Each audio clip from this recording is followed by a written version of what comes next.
കഴിഞ്ഞ ക്ലാസ്സിൽ പഠിച്ച 8ാം ക്ലാസ്സിലെ സോഷ്യൽ സയൻസിലെ ബാക്കി ചോദ്യ ഉത്തരവാണ് നമ്മൾ നോക്കാൻ പോകുന്നത്.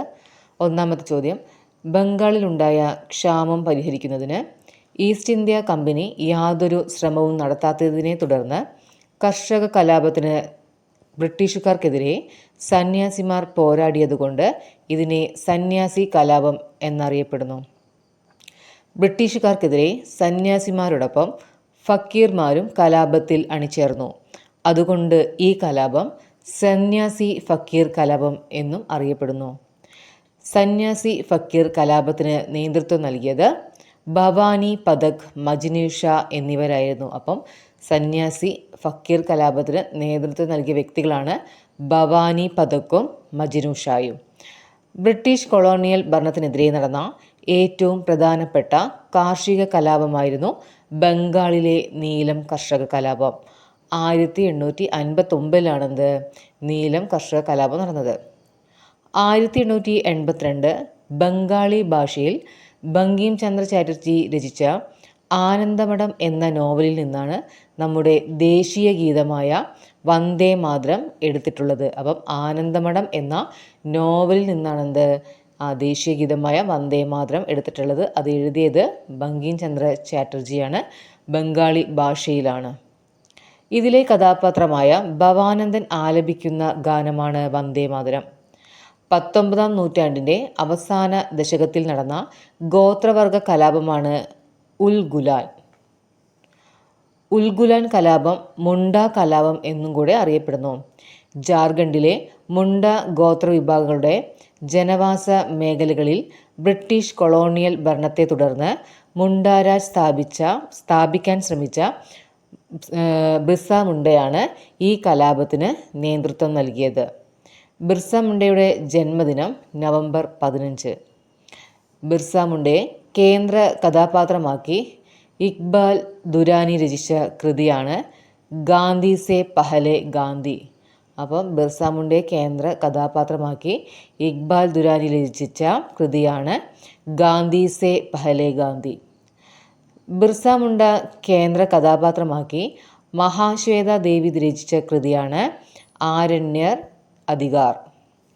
അപ്പം മഹാദേവി ദേശായി രചിച്ച കൃതിയാണ് ഇത് ആരണ്യർ അധികാർ. അത് ബിർസ മുണ്ടയെ കേന്ദ്ര കഥാപാത്രമാക്കി രചിച്ച കൃതിയാണ്.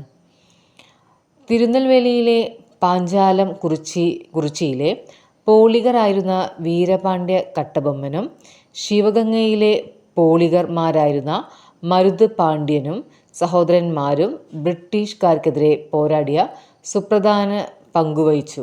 അതായത് തിരുനെൽവേലിയിലെ പാഞ്ചാലം കുറിച്ചിയിലെ പോളിഗറായിരുന്ന വീരപാണ്ഡ്യ കട്ടബൊമ്മനും ശിവഗംഗയിലെ പോളിഗർമാരായിരുന്ന മരുത് പാണ്ഡ്യ സഹോദരന്മാരും ബ്രിട്ടീഷുകാർക്കെതിരെ പോരാട്ടത്തിൽ സുപ്രധാന പങ്കുവഹിച്ചു.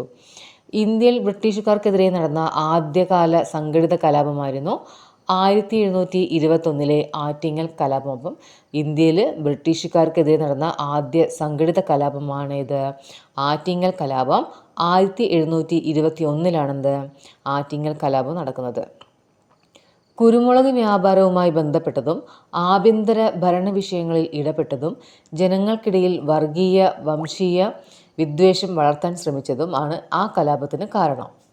ബ്രിട്ടീഷുകാർക്കെതിരെ ഇന്ത്യയിൽ നടന്ന ആദ്യത്തെ സൈനിക കലാപമായിരുന്നു തമിഴ്നാട്ടിലെ വെല്ലൂർ. അതായത് ബ്രിട്ടീഷുകാർക്ക് ഇന്ത്യയിൽ നടന്ന ആദ്യത്തെ സൈനിക കലാപമാണ് ചോദിച്ചാൽ വെല്ലൂർ കലാപം. 1806 നടന്ന ഈ കലാപത്തെ ബ്രിട്ടീഷുകാർ അടിച്ചമർത്തിയെങ്കിലും തുടർന്നുണ്ടായ ബ്രിട്ടീഷ് വിരുദ്ധ പ്രക്ഷോഭങ്ങൾക്ക് വെല്ലൂർ കലാപം പ്രചോദനമായി. ബ്രിട്ടീഷുകാർക്കെതിരെ ആയുധമെടുത്ത് പോരാടിയ ധീര വനിതയായിരുന്നു കിട്ടൂർ റാണി ചെന്നമ്മ. മറാത്ത ഭരണത്തിൻ്റെ മേൽക്കോയ്മ അംഗീകരിച്ച കർണാടകയിലെ നാട്ടുരാജ്യമായിരുന്നു കിട്ടൂർ. ബ്രിട്ടീഷ് സാമ്രാജ്യത്തിനെതിരെ ഇന്ത്യയിൽ നടന്ന സംഘടിത കലാപമായിരുന്നു 1857 ഇതിനെ ഒന്നാം സ്വാതന്ത്ര്യ സമരം എന്ന് വിശേഷിപ്പിച്ചു. അപ്പോൾ ബ്രിട്ടീഷ് സാമ്രാജ്യത്തിനെതിരെ ഇന്ത്യയിൽ നടന്ന ആദ്യത്തെ സംഘടിത കലാപമായിരുന്നു ഇത് 1857 ഇതിനെ ഒന്നാം സ്വാതന്ത്ര്യ സമരം എന്ന് വിശേഷിപ്പിച്ചു. സൈനിക സഹായ വ്യവസ്ഥ നടപ്പിലാക്കിയ ഗവർണർ ജനറലാണ് വെല്ലസ്ലി പ്രഭു. ബ്രിട്ടീഷ് സൈനികനെ ആക്രമിച്ചതിനെ തുടർന്ന് മംഗൽ പാണ്ഡെ തൂക്കിലേറ്റിയത് 1857 ഏപ്രിൽ 8. അപ്പോൾ ഒരു ബ്രിട്ടീഷ് സൈനികനെ ആക്രമിച്ചതിനെ തുടർന്ന് മംഗൽ പാണ്ഡെയെ തൂക്കിലേറ്റിയ വർഷമാണ് 1857 ഏപ്രിൽ 8. അതായത് ബ്രിട്ടീഷ് സൈനികനെ ആക്രമിച്ചതിനെ തുടർന്ന് മംഗൽ പാണ്ഡെയെ തൂക്കിലേറ്റിയത് 1857 ഏപ്രിൽ 8-നാണ്. 1857 കലാപം ആരംഭിച്ചത് ഉത്തർപ്രദേശിലെ മീററ്റിലാണ്. അപ്പോൾ നമ്മുടെ ഉത്തർപ്രദേശിലെ മീററ്റിലാണ് 1857 കലാപം ആരംഭിക്കുന്നത്. മംഗൽ പാണ്ഡെയുടെ വധത്തെ തുടർന്ന് സംഘടിച്ച് ഇന്ത്യക്കാരായ സൈനികർ ഡൽഹിയിലെത്തി മുഗൾ ഭരണാധികാരിയായ ബഹദൂർ ഷാ രണ്ടാമനെ ഇന്ത്യയുടെ ചക്രവർത്തിയായി പ്രഖ്യാപിച്ചു. അങ്ങനെ മംഗൽ പാണ്ഡെയുടെ വധത്തെ തുടർന്ന് ഇന്ത്യക്കാരായ സൈനികർ ഡൽഹിയിലെത്തിയിട്ട് അന്നത്തെ മുഗൾ ഭരണാധികാരിയായിരുന്ന ബഹദൂർ ഷാ രണ്ടാമനെ ഇന്ത്യയുടെ ചക്രവർത്തിയായി പ്രഖ്യാപിച്ചു. ഡൽഹിയിൽ കലാപത്തിന് നേതൃത്വം നൽകിയത് ബഹദൂർ ഷാ രണ്ടാമനാണ്. ബഹദൂർ ഷാ രണ്ടാമൻ്റെ സൈനിക ജനറലായിരുന്നു ജനറൽ ബഖ്ത് ഖാൻ. അപ്പം ഡൽഹിയിൽ നേതൃത്വം നൽകിയത് ബഹദൂർ ഷാ രണ്ടാമനാണ്. എന്നാൽ അദ്ദേഹത്തിൻ്റെ സൈനിക ജനറലായിരുന്നു ജനറൽ ബഖ്ത് ഖാൻ.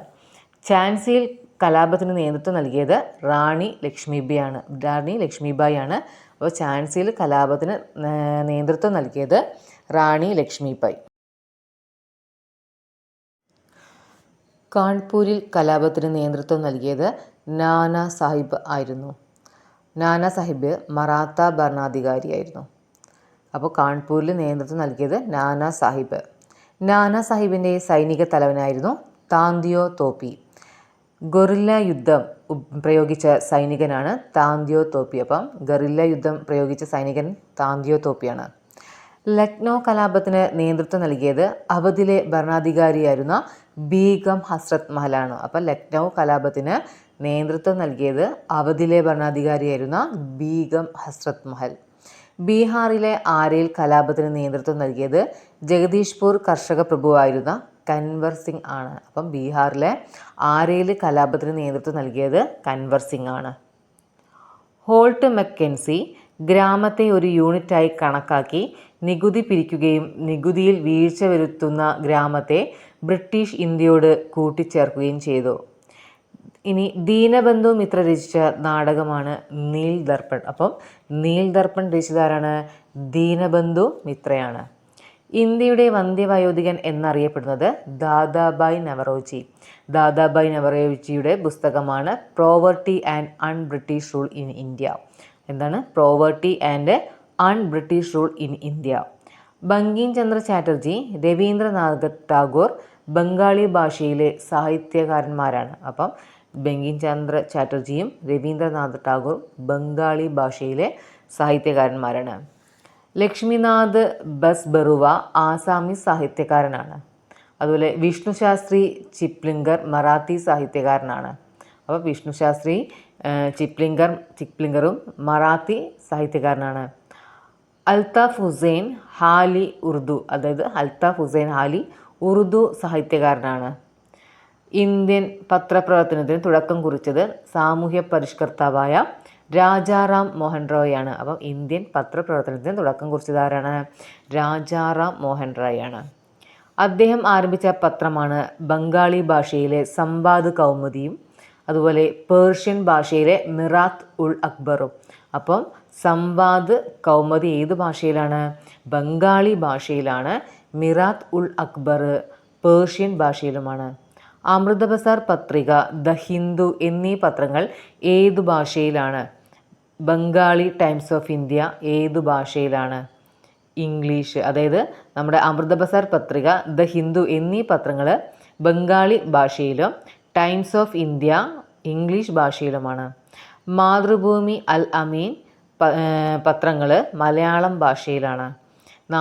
നാട്ടുഭാഷാ പത്ര നിയമം നടപ്പിലാക്കിയത് ലിട്ടൺ പ്രഭുവാണ്. അപ്പം നാട്ടുഭാഷാ പത്ര നിയമം നടപ്പിലാക്കിയതാണ് ആരാണ്? ലിട്ടൺ പ്രഭു. ഇന്ത്യയിൽ ഉണ്ടായ സാമൂഹിക പരിഷ്കരണത്തിന് തുടക്കം കുറിച്ചത് രാജാറാം മോഹൻ റോയ് ആണ്. ഇന്ത്യയിൽ ഉണ്ടായ സാമൂഹിക പരിഷ്കരണത്തിന് തുടക്കം കുറിച്ചത് ആരാ ചോദിച്ചെന്താ പറയാം? രാജാറാം മോഹൻ റോയ്. ബ്രഹ്മസമാജം എന്ന സാമൂഹിക പരിഷ്കരണ പ്രസ്ഥാനം ആരംഭിച്ചത് രാജാറാം മോഹൻ റോയ് ആണ്. അപ്പം സമാജം സ്ഥാപിച്ചതാരാണ്? രാജാറാം മോഹൻ റോയ്.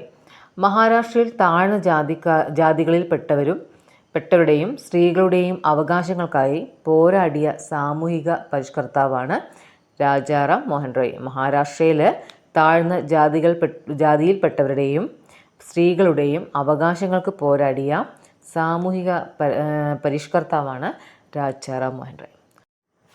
എൻ്റെ ചാനൽ ഇഷ്ടപ്പെട്ടിട്ടുണ്ടെങ്കിൽ സബ്സ്ക്രൈബ് ചെയ്യാനും ഷെയർ ചെയ്യാനും ലൈക്ക് ചെയ്യാനും മറക്കല്ലേ. Okay, thank you.